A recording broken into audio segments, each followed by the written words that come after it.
Electrostatic, ठीक है। तो इलेक्ट्रोस्टैटिक में तीन चीज पढ़ना होगा। सबसे पहले मैंने क्या बोला था कि एक फोर्स आता है, ठीक है, दो चार्ज के कारण दो चार्ज के बीच जो फोर्स आता है वो फोर्स होगा, जिसको कूलम्बिक फोर्स कहते हैं या इलेक्ट्रोस्टैटिक फोर्स भी कहते हैं। एक तो ये होता है। दूसरा होता है फील्ड होता है, ठीक है, इलेक्ट्रिक फील्ड करो, ठीक, ये होता है।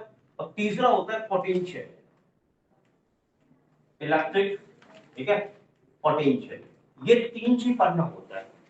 तो सबसे ज्यादा परेशानी कहां पर होता है ना, सबसे ज्यादा परेशानी होता है ये फोर्स लेके। अब फोर्स का मानो force already Newton laws of motion में पढ़ा हुआ, एनएलएम में पढ़ा हुआ। तो यहाँ पर नॉर्मली फोर्स का चक्कर आ गया। अब फोर्स मान लो मुझे सही से आता नहीं है तो मैं कैसे स्टडी कर पाऊंगा? तो इस चैप्टर को स्टडी करने के लिए पहला, क्योंकि फोर्स है तो किसी बॉडी पर फोर्स लगा हुआ क्या है, एक्सेलरेशन है। एक्सेलरेशन आया तो डेफिनेटली करंट भी आएगा, आएगा कि नहीं आएगा? यानी आप समझो कि किसी बॉडी पर मान लो मैंने फोर्स लगाया, फोर्स के कारण क्या होगा, एक्सेलरेशन आएगा, और एक्सेलरेशन आया तो डेफिनेटली इसमें क्या आएगा, वेलोसिटी आएगा, ठीक। वेलोसिटी आया तो और भी चीज आएगा, काइनेटिक एनर्जी आएगा, आएगा कि नहीं आएगा? ये चक्कर हो गया। हो सकता है देखो ये फोर्स आया तो हो सकता है फोर्स कंजर्वेटिव हो नेचर का, तो पोटेंशियल एनर्जी भी आ सकता है, पोटेंशियल एनर्जी भी आता है। तो बहुत सारे चीजें यहां पर देखो आ रहा है। तो अब इन सभी चीजों को ऑलरेडी आपने मैकेनिक्स में पढ़ा होगा, उसी का एप्लीकेशन यहाँ पर है। अब खुद सोचो, मुझे फोर्स के बारे में जब फोर्स का चक्कर आ गया तो मुझे क्या क्या आना चाहिए पहले से ही। तो पहला सबसे अच्छा है Newton law of motion, NLM आना चाहिए अच्छे से, ठीक। यानी फोर्स का पूरा चक्कर कहां पे है, एनएलएम में है, ठीक। इसके बाद अब देखो जरा ध्यान से, वेलोसिटी वगैरह का चक्कर है तो काइनेमेटिक्स थोड़ा सा ज्यादा डिफिकल्ट नहीं है, ठीक है। तो काइनेमेटिक्स भी अपने आप में आना चाहिए, ठीक। ये हो गया। इसके बाद यहां पर देखो फिर क्या है, काइनेटिक एनर्जी। अच्छा हाँ, फोर्स मान लो किसी बॉडी पे लगाओगे तो बॉडी मान लो बॉडी में डिस्प्लेसमेंट आ जाए, सपोज हमने फोर्स लगाया, फोर्स के कारण क्या हुआ, बॉडी में डिस्प्लेसमेंट हुआ, तो डेफिनेटली वर्क डन हुआ कि नहीं हुआ, वर्क डन होगा। इसका मतलब यहां पर मुझे अच्छे से वर्क पावर एनर्जी भी आना चाहिए, ठीक है। तो वर्क एनर्जी पावर ये भी आना चाहिए, ठीक।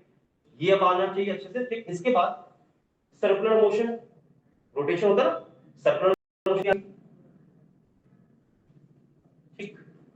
इतना आपको एटलीस्ट आना चाहिए। यदि इतना नहीं पता ना तो समझो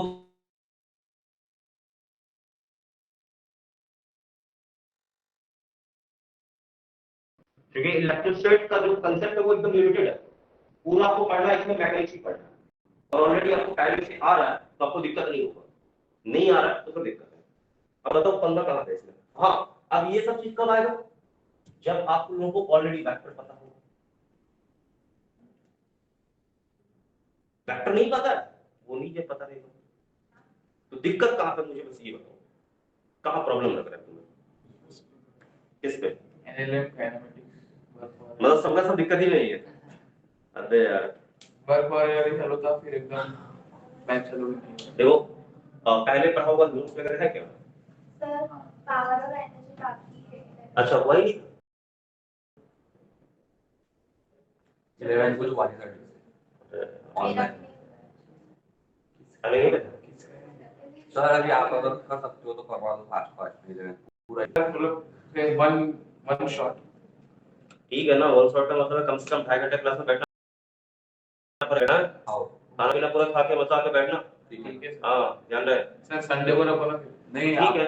अरे सुन ना, किसी दिन ऐसा नहीं ऑफ वीकेंड ऑफ रहता ना, हाँ वीकेंड कब रहता है? मंडे।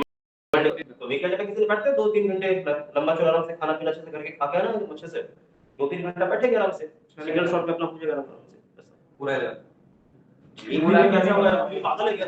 पूरा अरे यार अच्छा एक दिन में कैसे संभव है? तीन मैं में कह रहा हूँ सिंगल एक एक एक दिन का रहेगा, एक मैं कवर करवा दूंगा, एक दिन का मतलब 3 घंटे में समझो एक चैप्टर मैं कवर कर दूंगा, बाकी उसके जो कांसेप्ट है वो अपना रिवाइज करना तुम्हारा काम रहेगा, ठीक है।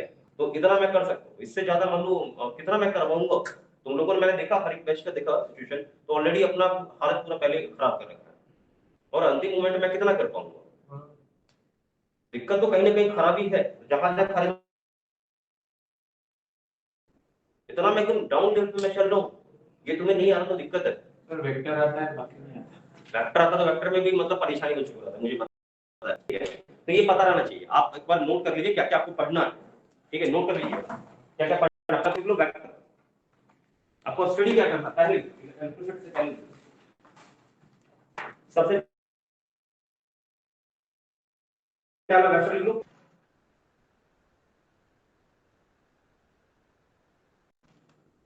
Motion, work, power, energy.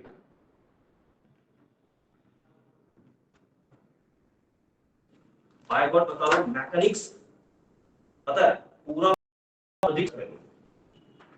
बहुत आसान, कंसेप्ट क्लियर है तो क्वेश्चन मजा आएगा, पूछो मत। और नहीं है ना बहुत डर लगता है, नहीं पता है, हालांकि अपने आप के लिए इजी है, चिंता नहीं करो, मैं उत्तर करवा दूंगा, ठीक है। तो इतना एक बार देखना है तो ठीक है, नहीं तो हम देखेंगे, ट्राई करेंगे, ऐसे भी करते हैं, कुछ ना कुछ तो करना ही होगा, ठीक है। तो फिलहाल अभी जो फंडामेंटल भी जैसे चल रहा है उसको हम कंटिन्यू करते हैं, लेकिन जैसे ही मैं उस मेरे कोर्स में मैं आऊंगा तो मुझे ये पहले क्लियर करना होगा, ऐसे नहीं चल सकते हम लोग, ठीक है। तो लास्ट टॉपिक क्या हुआ था बताओ मुझे। हाँ, प्रॉपर्टी ऑफ चार्ज में करवा दिया था। तो चार्ज का प्रॉपर्टी कुछ मैंने लिखवाया था कल, ठीक है। तो उस प्रॉपर्टी को एक बार मैं रिवाइज कर रहा हूं, आप लोग बस जवाब देते ना, और कुछ हम लोग न्यूमेरिकल क्वेश्चन उसमें कभी करते हैं। तो पहला प्रॉपर्टी था चार्ज का क्या होता है, क्वांटाइज, ठीक है। क्वांटाइज का मतलब क्या था कि चार्ज हमेशा इंटीग्रल फॉर्म में होता है, इंटीग्रल फॉर्म में होता है, ठीक। और सबसे लीस्ट चार्ज कितना होता है, ई होता है, ठीक है। इसका वैल्यू मैंने लिखा है 1.6 क्या होता है, लीस्ट चार्ज होता है, राइट। अब ये प्लस माइनस का हो सकता है, ठीक, ये बताया था मैंने, ठीक। इसी के इंटीग्रल मल्टीपल बताएगा। इसके बाद मुझे ये बताओ आगे कि चार्ज का यूनिट क्या था, कूलम, और सीजीएस यूनिट क्या था, ईएसयू, ये ना। तो 1 कूलम इक्वल्स कितना था 3 × 10⁻⁹ ईएसयू, कल बताया था मैंने, ठीक। ये बताइए बोर्ड एग्जाम में आया हुआ क्वेश्चन है तुम्हारे, देख लेना कुछ करना। इसके बाद मैं आगे बढ़ूं थोड़ा सा, ठीक है, इससे थोड़ा सा हम लोग आगे बढ़ते हैं। तो चार्ज क्वांटाइज था, ये चक्कर खत्म था, इंटीग्रल मल्टीपल होता है, स्टेटमेंट लिखो। इसके बाद हम इससे थोड़ा सा आगे बढ़ते हैं ना, तो अगला प्रॉपर्टी था कि चार्ज कंजर्व होता है, ठीक है। तो कंजर्व कहने का मतलब क्या कि आप चार्ज को डिस्ट्रॉय कर ही नहीं सकते हैं, चार्ज कभी डिस्ट्रॉय होगा ही नहीं, यानी ओवरऑल यूनिवर्स में चार्ज का टोटल सम आज से 1000 साल पहले जितना था अभी उतना ही है।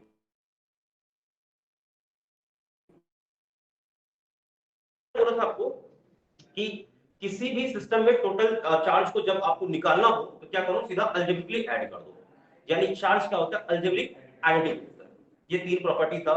इसके बाद आप चौथे में लिखना चाहो तो पॉजिटिव पॉजिटिव के बीच रिपल्शन होता है, और पॉजिटिव नेगेटिव बीच क्या होता है, मतलब सेम नेचर हुआ तो रिपल्सिव, और अपोजिट नेचर हुआ तो क्या होगा अट्रैक्टिव। ये सब बस इतना फंडामेंटल चीज है और कुछ नहीं था। और आपको लग रहा है इसमें कुछ ऐसा कुछ आपको लग रहा था पूछना है, पूछ सकते हैं, अदरवाइज हम आगे बढ़ते हैं। तो क्वेश्चन कल करवाया था कुछ, करवाया था, ओके। तो आगे बढ़ते फिर हम, चलिए देखिए आगे। चार्ज में भी एक पार्टिकल जैसा आता है इलेक्ट्रॉन, आपने नाम सुना होगा, ठीक है भैया। कर ले तो इलेक्ट्रॉन का चार्ज कितना होता है बोलिए, माइनस का 1.6 इंटू -19 कूलम। इलेक्ट्रॉन का मास कितना होता है, याद है मास, अब से याद रहना चाहिए जी नहीं, 9.1 इंटू 10 का पावर कितना -31 kg, ठीक। ये दो चीज आपको हमेशा याद रखना चाहिए, क्योंकि आगे चल के डेटा में ये आएगा यूज। एक और पार्टिकल आता है जो न्यूक्लियस के अंदर होता है, वो कौन है, प्रोटॉन, ठीक ठीक। अब बस मुझे बताओ कि प्रोटॉन का चार्ज कैसा होगा, पॉजिटिव चार्ज होगा, ठीक। कितना होगा, बस ये माइनस क्या होगा प्लस क्या होगा 1.6 into 10 का पावर, ये हो गया, राइट। अब इसके बाद मैं बात करूं इसके मास की, तो मास ऑफ प्रोटॉन क्या होता है, कुछ याद है नहीं ना, देखो 1.67, ठीक, या कहीं कहीं आपको लिखा होगा 1.66, ऐसा भी लिख सकता है, ठीक, इनटू 10 का पावर -27 kg। तो ये किसका मास है, प्रोटॉन का मास है, और ये किसका मास है, इलेक्ट्रॉन। अब ये डेटा आपको हमेशा याद रखना चाहिए, ये डेटा एकदम याद रखना चाहिए हमेशा डिट्टो। इसे रुकिए, इसके बाद एक और पार्टिकल है जैसे कि आपने सुना होगा अल्फा पार्टिकल का नाम, ठीक है। तो अल्फा पार्टिकल क्या होता है, अभी रुको आराम से नोट कर लेना, मैं समझ लो लेकिन नोट कर लेना। मैं बात करूं अल्फा पार्टिकल का, तो अल्फा पार्टिकल होता क्या बेसिकली। तो जब कभी आपसे बोला जाए अल्फा पार्टिकल के बारे में, तो आपके दिमाग में तुरंत क्लिक करना चाहिए कि आपको बोला गया अल्फा नहीं, डबल आयोनाइज्ड हीलियम है। क्या मैंने बोला, डबल आयोनाइज्ड हीलियम, ठीक। तो ये डबल आयोनाइज्ड है, इसका मतलब मैं इसका चार्ज बताऊं तो इसके पास चार्ज कितना होगा, प्लस का 2 ही, ठीक है, प्लस का 2 ही। और ये तो आपको पता ही है कितना है, तो मैं भी कर दूं कितना होगा, बोलो 3.2 हो गया ना, सही है तक। अच्छा इसका मास कितना होगा, ये नहीं, गलत चीज। इस हीलियम के पास क्या होता है, 2 प्रोटॉन 2 न्यूट्रॉन होता है, क्लियर है, 2 प्रोटॉन 2 न्यूट्रॉन। इसका मतलब 2 प्रोटॉन का मास और 2 न्यूट्रॉन का आएगा, यानी इसका आप समझो कि 4 times of mass of proton, क्योंकि प्रोटॉन और न्यूट्रॉन का मास ऑलमोस्ट क्या होगा, सेम होता है। बट मैं बोलूं दोनों में मास किसका ज्यादा होगा, आप यदि तुलना करो प्रोटॉन और न्यूट्रॉन में किसका मास ज्यादा है, नहीं, न्यूट्रॉन का मास, न्यूट्रॉन का मास स्लाइटली प्रोटॉन मास से ज्यादा होता है। मैंने यहां मैसेज लिख देता हूं, देखो कि mass of neutron greater mass of proton. But हम नॉर्मली बात करें ना, नॉर्मली बात करें तो mass of neutron approx mass of proton approx बराबर होती है, चीज बराबर होता है। बट यदि कंपैरिजन किया जाए ना तो न्यूट्रॉन का मास क्या होता है, ज्यादा होता है, ठीक है। दिया है कोई प्रॉब्लम, इसको ध्यान रखिएगा। और ये पता है, ये अभी बता ना, ये पूरे फुल फिजिक्स ट्वेल्थ में ये काम आपको आएगा, इवन मॉडर्न फिजिक्स जब मैं पढ़ाऊंगा ना वहां भी ये काम आएगा, ठीक है, तो नोट कर लीजिएगा। एक बात और बोलूं, दिमाग को सब घूमने लगे, देखो मान लो फोर्स आया तो वेलोसिटी आएगा, आएगा ना, वेलोसिटी आएगा तो मोमेंटम भी आएगा, आएगा कि नहीं आएगा, आएगा ना मोमेंटम। तो इसका मोमेंटम आया है तो कंजर्वेशन ऑफ मोमेंटम का भी यूज आ सकता है यहाँ पर, जो हमें पता नहीं रहा तो कैसे होगा। इसलिए मैं बोल रहा हूँ मैकेनिक्स पहले तो अच्छे से आना चाहिए, और मैकेनिक्स नहीं आ रहा है तो बहुत दिक्कत होगा यहाँ पर, बहुत बड़ा दिक्कत होगा। और एडवांस में भूल जाओ, इसलिए जितना भी पीछे का लग रहा है उसको क्लियर कर दो अच्छे से। और कोशिश करता हूँ मैं टाइम पर ऑडिशन करता हूँ, देखता हूँ हो जाए तो मैं क्लास लगवा दूंगा किसी। अब बीच गैप में क्या करते हो, तो जैसे अभी क्लास क्लास होता है, इससे पहले क्या करते हो, बस बैठे टाइम पास पढ़ाई करते हो। यदि देखता हूँ कहीं हो सके डे में इधर हो सके कहीं, तो किसी दिन क्लास करूँगा, कोशिश करूँगा 2 या 8 घंटे का क्लास पहले में करवा दूंगा, तो लंबा क्लास भी हो जाएगा, तुम्हारा भी काम हो जाएगा। और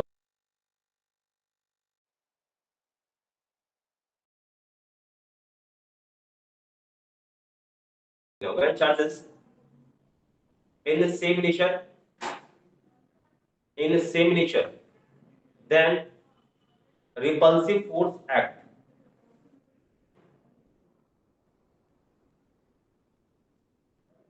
अगला पॉइंट, कौन सा फोर्स काम करेगा, मतलब रिपल्सिव कब काम करेगा, जब नेचर से मूव, हाँ नेचर से मूव। अगला पॉइंट when charges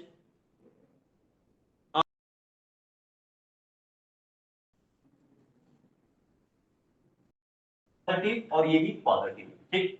तो आपको मैंने क्या सिखाया था कि दोनों के बीच में क्या होगा, अट्रैक्शन या रिपल्शन होगा, सेम नेचर का है रिपल्शन, ठीक। तो इक्वल एंड अपोजिट होना चाहिए, ये ना, इक्वल एंड अपोजिट मतलब क्या, एक नीचे लगेगा तो क्या लगेगा, बिल्कुल सही, ये सही है बिल्कुल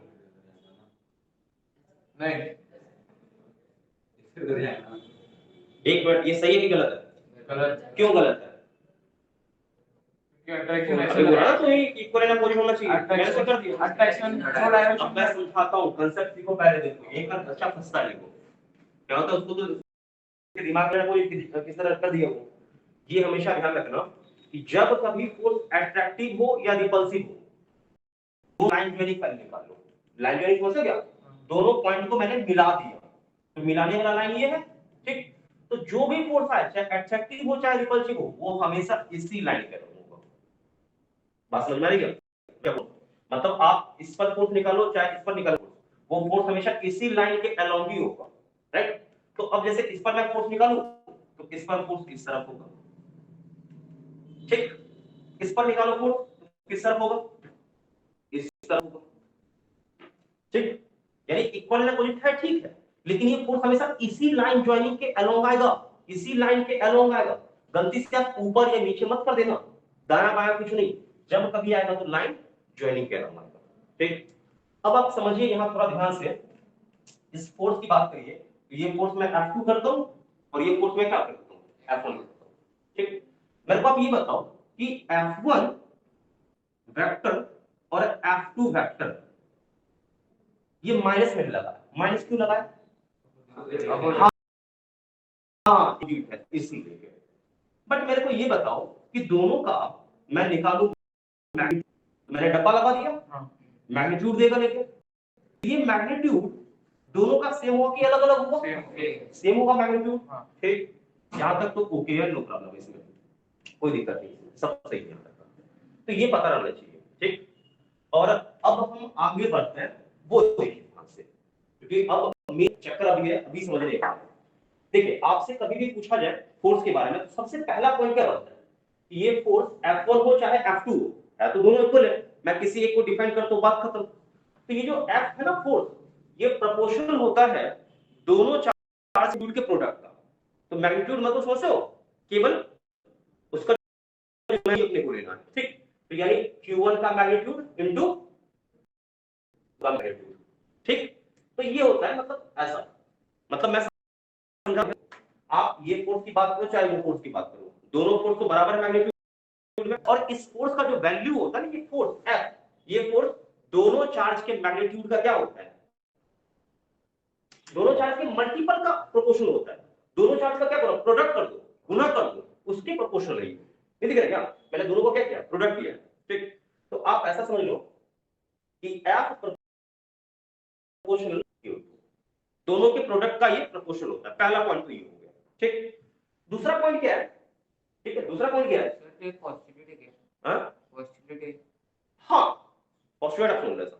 अब अगला पॉइंट क्या होता है, अगला पॉइंट ध्यान सुनना, अगला पॉइंट आपने कभी सुना होगा इनवर्स स्क्वायर लॉ का, ठीक है। इनवर्स स्क्वायर लॉ क्या होता है कि एक्चुअल में दो बॉडी के बीच में सेपरेशन समथिंग लाइक आर है, उसका स्क्वायर करो और इनवर्स कर दो, ठीक। मतलब जैसे ये सेपरेशन कितना है, आर है, तो कोई भी फोर्स होता है ना, जितना भी लगभग जितना भी फील्ड, वो क्या होता है कि दो पार्टिकल के बीच का जो डिस्टेंस होता है उसका आप क्या करो पहले, यानी उल्टा करो और उसको क्या कर दो, स्क्वायर कर दो, इसी को बोलते हैं इनवर्स स्क्वायर लॉ, ठीक। तो इनवर्स स्क्वायर लॉ को फॉलो करता है, कोई सा भी फोर्स लगभग चेक कर लो, लगभग फॉलो करता है इनवर्स स्क्वायर लॉ को, एक्सेप्ट न्यूक्लियर फोर्स के बारे में छोड़ के उसको, ठीक है। न्यूक्लियर फोर्स उसको फॉलो नहीं करता है, बाकी आप मैग्नेटिक फोर्स ले लो, ग्रेविटेशनल फोर्स ले लो या फिर इलेक्ट्रोस्टैटिक फोर्स ले लो, ये सबके सब इनवर्स स्क्वायर लॉ को फॉलो करते हैं। तो ये दोनों आ गए। अब मैं क्या करूंगा, दोनों इक्वेशन को मर्ज कर दूंगा, कंबाइन कर दूंगा। तो कंबाइन करने से क्या होगा, बोलो, F प्रोपोर्शनल Q1 Q2 हो गया। अब बराबर करने के लिए क्या होगा, एक कांस्टेंट टर्म आएगा, आएगा कि नहीं आएगा, तो कांस्टेंट टर्म आएगा तो F बराबर समथिंग लाइक कांस्टेंट K डाल दिया यहां पर। अगला क्या होगा, Q1 Q2 अपॉन R²। इसमें कोई समस्या है क्या, चलिए बहुत बढ़िया। अब आप जरा समझिए, साइड में थोड़ा सा लिख देता हूं इधर। अब जरा देखिए अंदर से, यहां पर जो मैंने K लिखा है, K क्या है, K क्या है, K है कांस्टेंट, K क्या है, कांस्टेंट है। K का वैल्यू होता है, K का वैल्यू कितना होता है, आंसर आता है 1/4 पाई एप्सिलॉन नॉट, ठीक है। अब नया चीज आपके लिए एक और चीज आ गया, ये एप्सिलॉन नॉट, ठीक है। तो ये जो एप्सिलॉन नॉट है ना, इसको बोलते हैं फ्री स्पेस परमिटिविटी। क्या बोलते हैं, फ्री स्पेस परमिटिविटी बोलते हैं, ठीक। तो इसका वैल्यू होता है समथिंग 8.85 इंटू 10 का पावर कितना -12 इतना होता है। ठीक, अब नॉर्मली हम k की बात करें तो k का जो एग्जैक्ट वैल्यू होता है वो होता है 9 इंटू 10 का पावर कितना 9 होता है। ठीक, न्यूटन मीटर स्क्वायर पर कूलम का स्क्वायर। ठीक, तो मैंने सारा चीज यहाँ पे निकाल दिया है, बस आपको करना पहले क्या है कि बस आपको पहले एक फोटो नोट करना है। ठीक, मैं पॉइंट वाइज अभी पहले लिखाऊंगा, उसके बाद आपको करना है, केवल इतना ही नोट करना, केवल इतना ही नोट करना है।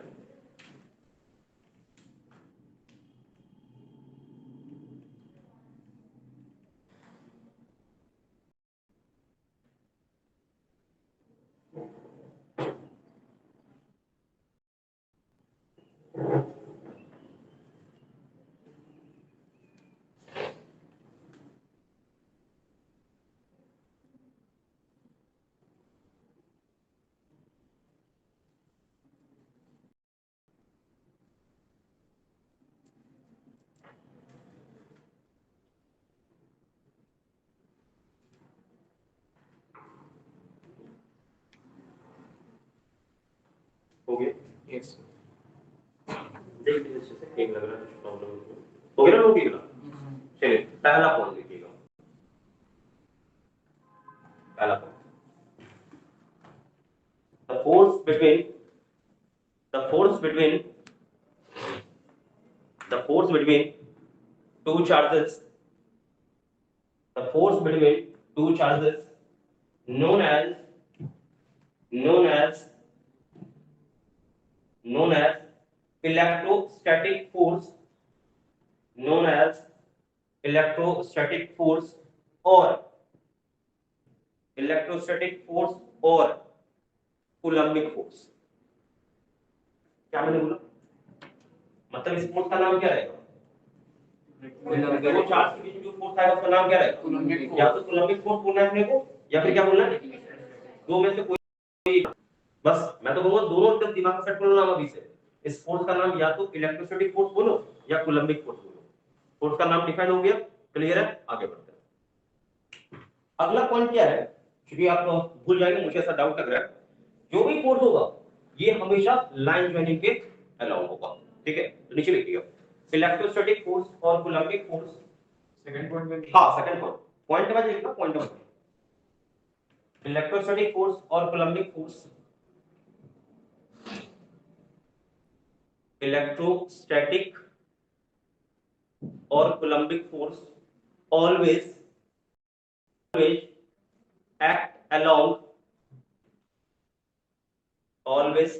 along line joining, always act along line joining between two charges। ठीक है, यानी दोनों चार्ज को मिलाने वाला जो लाइन है ना, उस लाइन के अलाउ हमेशा लगेगा। राइट, अगला पॉइंट तीसरा, when charges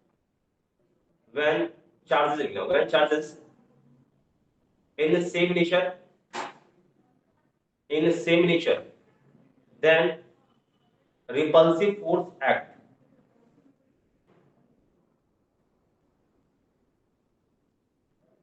अगला पॉइंट, कौन सा फोर्स काम करेगा, मतलब रिपल्सिव कब काम करेगा, जब नेचर सेम होगा। हाँ, नेचर सेम होगा। अगला पॉइंट लिखो नीचे, अगला point, when charges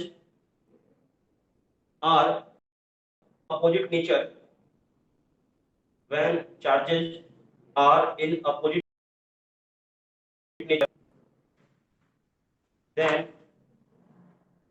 then force act। बेटा देख दो फोटो बना दो, व्यवहार करेंगे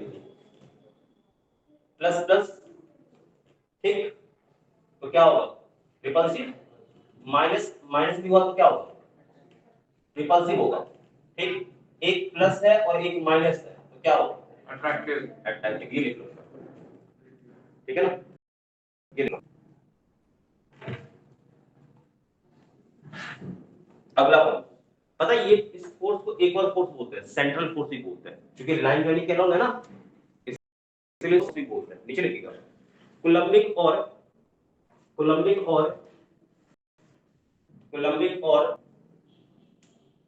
or electrostatic force is a central force. Coulombic or electrostatic force is a central force. केंद्रीय बल हिंदी में बोलते हैं इसको, सेंट्रल फोर्स, केंद्रीय बल। हो गया। अगला पॉइंट, ये फोर्स नेचर में कैसा होता है? कंजर्वेटिव या नो कंजर्वेटिव? कंजर्वेटिव होता है। हाँ, नीचे लिखो, electrostatic force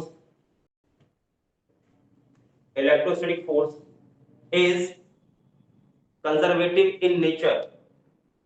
electrostatic force conservative in nature. अच्छा, वर्क पावर एनर्जी पूरा पढ़े हो या इनकम्प्लीट पढ़े हो? यानी principle of conservation of mechanical energy नहीं पता हो? सर अभी तो पोटेंशियल एनर्जी का इंट्रोडक्शन था। ओ, कब? जब लास्ट लेक्चर। बस वही। तो कितने दिन चला था? कितने दिन चला था? एटलीस्ट लेकिन फाइनल कुछ भी नहीं हुआ। चलो देखता हूँ, बड़ा भयानक का सॉल्यूशन है। देखता हूँ मेरा जितना बेटर मैं करूँगा। और आपको मैंने पहले बोला था कि एससीबी और प्रीवियस ईयर का पेपर एकदम कंपल्सरी किया। मैं पढ़ा भी दूंगा ना, मैकेनिक्स शॉर्ट में पढ़ाऊंगा, तो क्वेश्चन बनना चाहिए, क्वेश्चन बनना चाहिए एससीबी का। ये नहीं हमने मतलब अब ये सोचेंगे कि शॉर्टकट में बताया तो क्वेश्चन भी तो शॉर्टकट से ही रहेगा, ऐसा कुछ नहीं है। तुम बात माइंड सेट कर लो, कंसेप्ट लिमिटेड है बट क्वेश्चन अनलिमिटेड है। क्वेश्चन का कोई लिमिट नहीं है, कंसेप्ट का लिमिट है। जीना चुना, इवन मैं ये बता रहा हूं क्या होगा, तो इस तरफ होगा या फिर इस तरफ होगा, तो ये नेचर में दोनों सेम है ना। इस तरफ होगा और इस पर क्या होगा, वो इस तरफ होगा। ठीक है। अब f का वैल्यू लिखना है तो ठीक है, फंडा क्या था? Q1 Q2 bye R। मेरे को ये बताओ कि K कितना था? कि मैंने बोला था जस्ट कितना, 9 into 10 का पावर 9। अब Q1, तो Q1 देखो माइक्रो में है, अब माइक्रो में चल सकते हैं क्या? नहीं, मेरे को लिखना होगा किसमें, कूलम में लिखना पड़ेगा। तो कन्वर्ट करो, तो 2 into 10 का पावर -6 हो गया। 3 into 10। अब ये लिखो, तो ये क्या होगा, 3 into 10 का पावर -6 अपॉन सेंटीमीटर। 30.3। हाँ, मीटर में कन्वर्ट करेंगे हम, एम्पियर लिख देंगे ना अभी। हाँ, तो ये क्या करेंगे, 0.3। अरे 0.3 हो गया। ठीक, तो 0.3 का होल स्क्वायर। अब इसको सॉल्व करिए, इतना ही क्या होगा, न्यूटन होगा फोर्स। तो ऐसा सिंपल सवाल पता है, नीट बहुआ वाला क्वेश्चन नीट कर, तो बहुत मुश्किल है काम क्या? कुछ नहीं मुश्किल है ये, बट पता ना कि आपको पता नहीं है, गलती से कोई बच्चा मान लिया 30 मिनट तो क्या होगा।